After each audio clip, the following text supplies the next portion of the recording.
Shabbat Shalom. Shabbat Shalom. Time a few weeks ago where I was putting my children to sleep and started talking about Moses, as we sometimes do. And they asked me, did Moses really see God with his own two eyes? I said, well, that's a complicated question.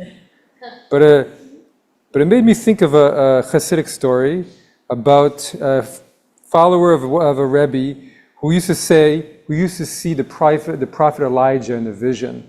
And he talked about it for everybody. And one of the other followers one day was talking to others and saying, how could it really be that he really sees Elijah the prophet?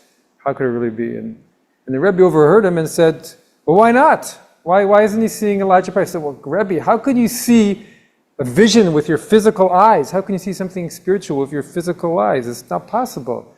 He said, you tell me where the physical stops and the spiritual begins. You tell me where that boundary is. And this is where our parsha happens this week. Because our parsha is all about purity and impurity, but specifically about the disease of tsarat, of leprosy. And this really interesting part of the Torah, a mysterious part of the Torah, where there was this disease of ancient times, where people would get scales, skin disease, and the Torah spends a lot of time describing all the different types of permutations and the colors and when they were pure and when they would become impure. It's the only disease where you could become pure or impure ritually from it. But then this is where it starts to go a little bit unusual. And it says, well, it's not only disease you get on your skin, but it's a disease that can manifest on cloth, on wool or linen.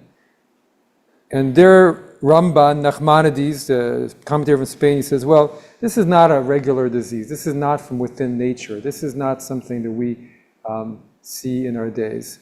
But this is something a little bit different. And then the parsha even goes on to say the same disease can be caught by a house. The house can start to get these colorings and these pure and impure. And so the Ramban says, well, what is this and why don't we have in this day? He says, well, this was when the children of Israel were at their closest to God, when they went into the land and they were all settled and they were able to focus, that they were so focused on the spiritual that it manifested so powerfully in the physical. And it goes on to comment an idea that was very common among the Kabbalists, and maybe around among many of us, that where's the boundary between body, mind, and spirit? And don't body, mind, and spirit all are connected? And we think about in our own lives, there's so many different things in the medical world even, the placebo effect or the mind-gut, just on that level, where our mind controls our body. And there's a further, when we are, earlier this week I was thinking, so many times when we see other people and automatically have an intuitive sense of how they're doing just by looking at them. The physical is the outer of what's happening inside in the spirit. And they're all connected. And so what this is teaching us also is that there is a place where you can live in the spirit in such an intense way that it manifests physically in ever more powerful ways. All of our life becomes part of a meditation, part of a manifestation. What's happening inside manifests outwards.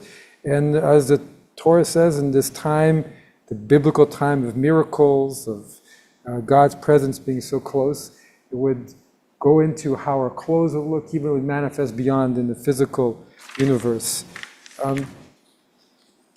So it's a little bit different.